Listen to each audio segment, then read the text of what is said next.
first video. Not my first video actually, but hi. Di video ini gue mau melukis di gitar.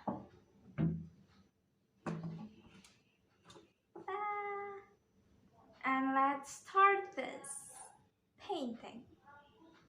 Hal pertama yang gue lakuin yaitu cari ide di Pinterest dan lanjut sketching. Terus gue main sama kucing.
Are you stupid or something? Yes, it's a yes.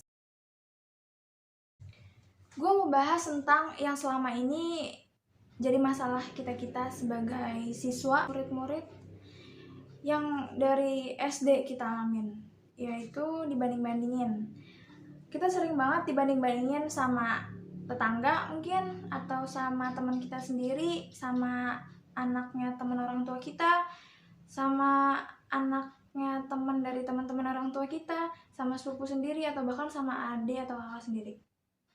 Rasanya tuh udah kayak muak banget gak sih? Kayak gimana sih cara ngilanginnya?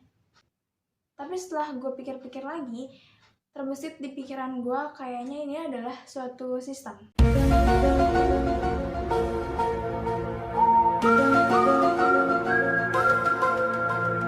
Sistem yang emang kayaknya sih gak bisa dihilangin, atau emang gue aja yang gak tahu caranya.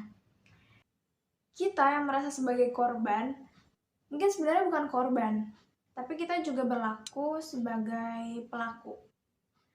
Kayak misalnya lo itu pintar di bidang akademik atau non-akademik, dan lo yang ternyata jadi standar bagi teman-teman lo atas dibanding-bandingin dia sama lo, gitu kan.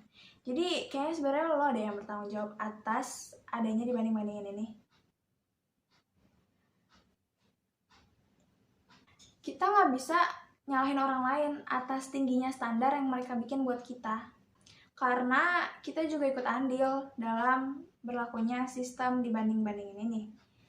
Ini tuh sama aja halnya kayak we cannot define someone as a good person or a bad person.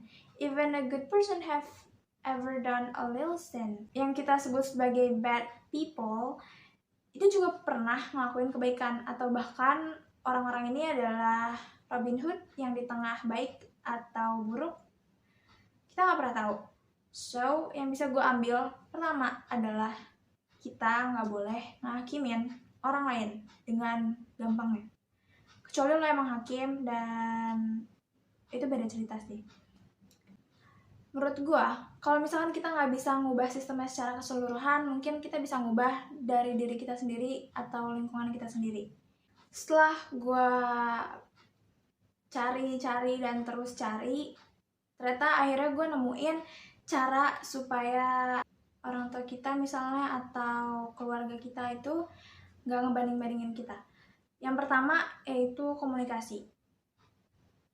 Kuncinya adalah komunikasi.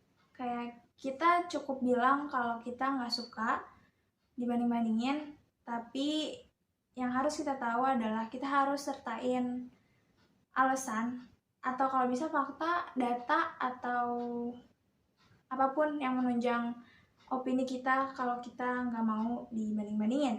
Misalnya lo bilang, "Ma, Pa, aku tuh nggak suka lo dibanding-bandingin," terus lo pergi aja gitu.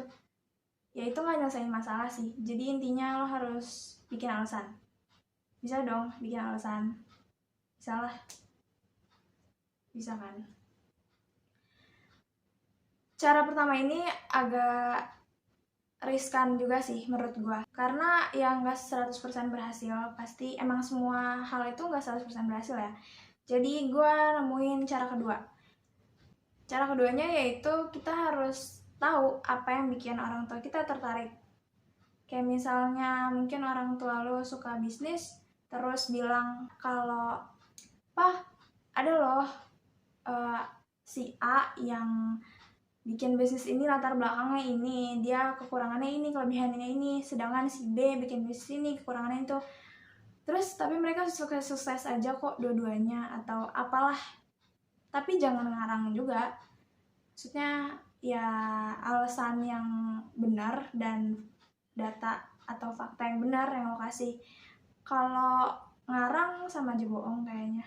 Kenapa gue bilang gue pernah buktiin hal ini dan hal ini terbukti berhasil? Karena dulu secara gak sengaja gue pernah ngelakuin hal ini.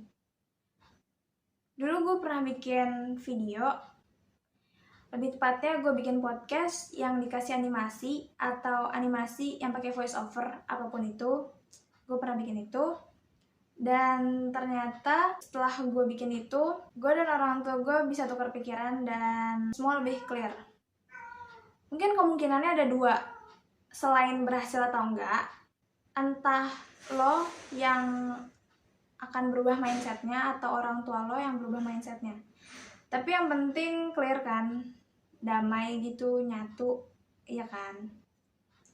Cara ketiga, jujur gak ada cara ketiga, karena gue mau ngomong berdasarkan apa yang udah pernah gue lakuin dan terbukti benar. Cara ketiga, lebih tepatnya ulangin cara kedua kalau cara kedua lo gagal. Itu sih. Dan jangan nyerah, jangan pernah nyerah. Selama lo pikir lo benar, selama lo pikir lo bisa ngubah sesuatu untuk menjadi lebih baik lagi, jangan nyerah. Kalau kata kakak kelas gue nih, jangan pasrah. Tapi kayaknya boleh deh. Asal ada syaratnya. Usaha lo tuh harus maksimal. Ya kalau udah maksimal menurut gue boleh aja sih pasrah. Tapi pertanyaan gue, emang udah maksimal? Yakin? Serius? Coba pikir-pikir ulang. Dan lo harus ngelakuin cara kedua tadi. Terus misalnya lo udah ngelakuin cara kedua itu berkali-kali tapi tetap gagal, yang terakhir bisa kita lakuin untuk menghadapin hal itu adalah terima aja. Kayak lo harus nerima diri lo sendiri atas kekurangan lo, dan lo juga harus tanamin mindset kalau lo itu punya kelebihan. Karena faktanya pun gitu, semua orang punya kelebihan. Kalau misalkan kita udah menerima kekurangan kita, sejelek-jelek apapun kita dibanding-bandingin, sesakit-sakit apapun kata-kata dari orang-orang yang ngejudge kita, kayaknya kita nggak akan berasa. Kebal aja gitu, karena emang udah nerima. Menurut gue cara tergampang untuk nanemin kalau lo tuh punya kelebihan juga adalah putar pikiran lo yang sebelumnya negative thinking jadi positive thinking. Misalnya lo bilang, gue emang jago main basket, tapi nilai MTK gue remet terus. Tapi lo balik, emang sih nilai MTK gue remet terus, tapi kan gue jago basket. Lo bisa bilang gitu kan. Dan hal sekecil itu pun bisa ngubah mindset lo dan bikin hidup lo lebih bahagia. Kayaknya itu aja.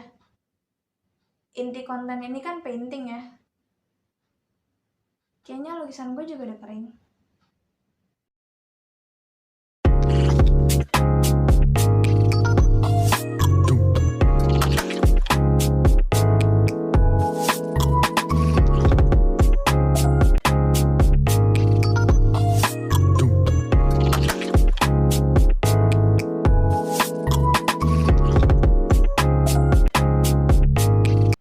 I think they love my painting.